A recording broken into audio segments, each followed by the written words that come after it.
Hi viewers, నేను మీ లక్ష్మి. ప్రతి Friday release అయ్యే సినిమాల్లో విజయ్ యాంటనీ గారి సినిమా ఈ ఫ్రైడే రిలీజ్ అయిపోయిందనమాట. సో ఆయన సినిమాలు ఏది రిలీజ్ అయినా సరే కాస్త ఎమోషనల్గా కనెక్ట్ అవుతూ ఉంటాము. ఆ కంటెంట్ కాస్త మెసేజ్ పరంగా ఉంటుందేమో అని ఆశిస్తూ ఉంటాం. సో మరి ఈ సినిమా 100 దేవుళ్ళు అనే సినిమా ఇప్పుడు విజయ్ యాంటనీ గారి నుంచి రిలీజ్ అవ్వడం జరిగింది. సో ఈ సినిమా ఎలా ఉంది ఏంటి అనేది సినీ క్రిటిక్ శ్రీకాంత్ బాబు గారు మనతో పాటుగా ఉన్నారు, అడిగి తెలుసుకుందాం. నమస్కారం సార్. నమస్తే అమ్మా. సరే, ఎలా ఉంది విజయ్ యాంటనీ గారి 100 దేవుళ్ళు చిత్రం? 100 దేవుళ్ళు అనే టైటిల్ పెట్టినప్పుడే డెఫినెట్గా ఒక బజ్ క్రియేట్ అయింది. అసలు విజయ్ యాంటనీ ఒక డిఫరెంట్ టైటిల్తో వస్తున్నారు, ఎలా ఉండబోతుంది ఏంటి. ప్లస్ ఇంకోటి, శశి అనే డైరెక్టర్ మనకు ఆల్రెడీ తెలుసు, సీనియర్ డైరెక్టర్. బిచ్చగాడు అంటే ఒక పెద్ద బ్లాక్ బాస్టర్, అంటే తెలుగులో కూడా ఒక పెద్ద బ్లాక్ బాస్టర్ అది. అవును, ఇప్పుడు సినిమా బాగుండి ఇక్కడ కూడా కొంత కలెక్షన్స్ రావటం వేరు, బ్లాక్ బస్టర్ డైరెక్ట్ తెలుగులో రిలీజ్ అంటే తెలుగులో మనం డైరెక్ట్గా రిలీజ్ అయినటువంటి ఒక తెలుగులో made proper Telugu made Telugu cinema ఒక బ్లాక్ బాస్టర్ అయితే ఎంత కలెక్షన్స్ వస్తాయో అలా ఆ సినిమా ఆ రోజు ఒక సంచలనం క్రియేట్ చేసింది.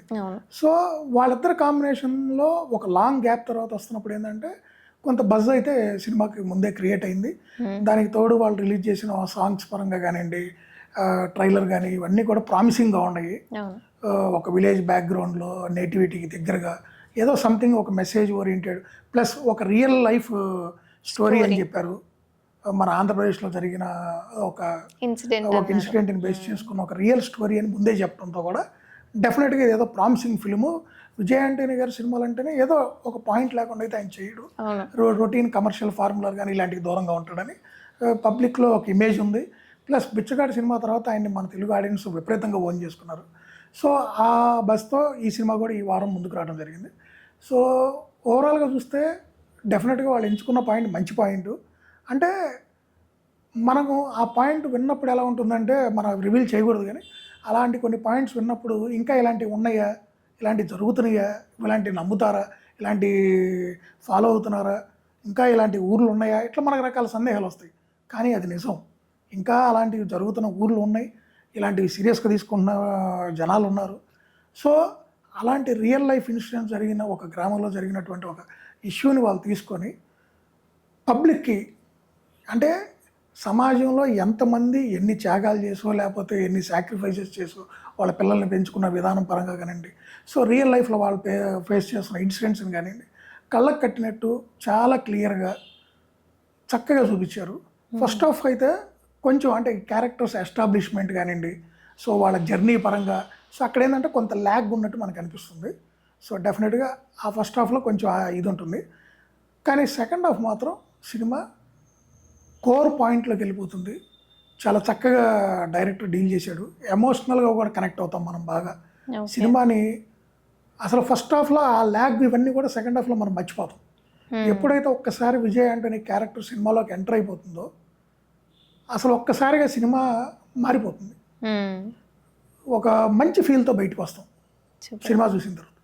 డెఫినెట్గా ఈ వారం 100 దేవుళ్ళు సినిమా ఈజ్ ద విన్నర్, దాంట్లో డౌట్ లేదు. ఒక ప్రతి ఒక్కళ్ళు కుటుంబం సమేతంగా కలిసి చూడదగిన మంచి సినిమా, దాంట్లో ఎటువంటి సందేహం లేదు. మ్యూజిక్ ఎలా అనిపించిందండి? నైస్, ఫీల్ గుడ్, చక్కగా చేశారు ప్రతి క్యారెక్టర్ కూడా. ఇప్పుడు ఇది విజయ్ యాంటనీ సినిమా అనగానే విజయ్ యాంటనీ గారే హీరో కాబట్టి ఆయన క్యారెక్టర్ మెయిన్ అంతా అది అనుకుంటారు. సినిమా చూసినాక అది రాంగ్ అని ప్రతి ఒక్కరు చెప్తారు.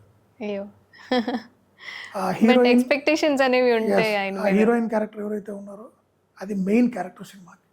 ఆ క్యారెక్టరే సినిమా. ఇలాంటి క్యారెక్టర్ని ఇలాంటి క్యారెక్టర్ ఓరియంటెడ్ అంటే లేడీకి ఇంపార్టెంట్, ఒక హీరోయిన్కే ఓరియంటేషన్తో సినిమా అంతా మెయిన్ ఆమె చుట్టూతో నడుస్తుంది, ఆమెదే కథ. అలాంటి కథలో కూడా తన పాత్రకి ఒక స్పేస్ ఉందని ఆ క్యారెక్టర్ని ఓకే చేయటం, ప్లస్ ఆ సినిమాకి మళ్ళీ ఆయనే నిర్మాత అవటం. సినిమా చూస్తే ఆయన క్యారెక్టర్ చాలా లిమిటెడ్గా ఉంటుంది. అసలు షాక్ అందరూ అది. బట్ స్టిల్ ఆ క్యారెక్టర్ వచ్చినాక ఈ సినిమాకి వెయిట్ పెరిగింది. సో అలాంటి క్యారెక్టర్ ఆయన ఒప్పుకోవటం, చేయటం, మళ్ళీ ఆ సినిమా నిర్మించడం నిజంగా గ్రేట్. అంటే కొన్ని సినిమాల్లో ఎలా ఉంటుందంటే గెస్ట్ రోల్ గానే వస్తారు, బట్ దాని ఇంపాక్ట్ అనేది చాలా ఎక్కువ. అందరూ ఇవ్వలేరు, కొంతమంది ఇవ్వగలరు. సో అలాంటి ఇంపాక్ట్ విజయ్ యాంటనీ గారు ఇచ్చారు సినిమాకి. చాలా చాలా చక్కగా ఉంది. ఫస్ట్ హాఫ్ కొంచెం ఆ ల్యాగ్ అది ఉంది, కానీ సెకండ్ హాఫ్ బాగుంది. డెఫినెట్గా అందరూ కుటుంబ సమేతం కలిసి చూడదగిన మంచి చిత్రం. ఓకే. అంటే రేటింగ్ పరంగా ఎంతవరకు ఇవ్వచ్చు? మనం దీనికి 2.5 అలా మనం ఇవ్వచ్చు. సూపర్. అంటే నిర్మాతగా ఈ ఈ వీక్ కాస్త కలెక్షన్ల వర్షం డెఫినెట్గా వస్తుంది. డెఫినెట్గా మంచి సినిమా, మంచి లాభాలు కూడా తీసుకొచ్చి పెడుతుంది. దాంట్లో ఎటువంటి సందేహం లేదు. చెప్పారు. చాలా రోజుల తర్వాత విజయ్ ఆంటనీ గారికి మంచి సినిమా వచ్చింది. ఒక ప్రొడ్యూసర్గానే కాదు, ఒక హీరోగా కూడా.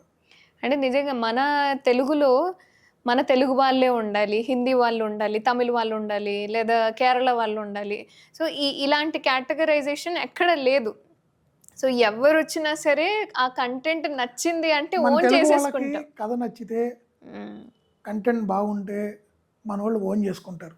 అది ఏ హీరో అయినా, హీరోయిన్ అయినా, ఏ క్యారెక్టర్ ఆర్టిస్ట్ అయినా సరే వాళ్ళకి ఒక్కసారి మన తెలుగు వాళ్ళు ఓన్ చేసుకున్నారంటే వాళ్ళకి ఇంకా అసలు ఎన్ని సినిమాలు కావాలంటే అన్ని సినిమాలు, ఎన్ని అవకాశాలు కావాలంటే అన్ని అవకాశాలు, ఎన్ని బ్లాక్ బస్టర్లు కావాలంటే అన్ని బ్లాక్ బస్టర్లు ఇస్తారు. అలాగే ఇప్పుడు బిచ్చగాడు చిత్రంతో వచ్చిన విజయ్ ఆంటనీ గారు కూడా ఇప్పుడు 100 దేవుళ్ళు అనే చిత్రం ద్వారా మన ముందుకు వచ్చారు.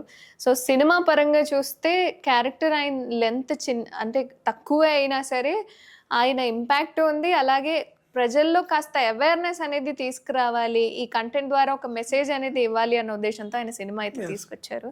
సో మీరు కూడా వెళ్ళండి. మీరు కూడా మీ రివ్యూ ఏంటి, మీ పర్స్పెక్షన్ ఎలా ఉంది సినిమా మీద ఏంటి అనేది సొంతంగా మనం నిర్ణయాలు అనేవి తీసుకోవాలి. బట్ అంతకంటే ముందు కాస్త సజెషన్ అనేది తీసుకోవాలి అన్న ఉద్దేశంతో శ్రీకాంత్ బాబు గారి మాటల్లో వినం సినిమా ఎలా ఉంది ఏంటి అని. ప్లీజ్ గో అండ్ వాచ్ 100 దేవుళ్ళు చిత్రం. Thank you so much sir.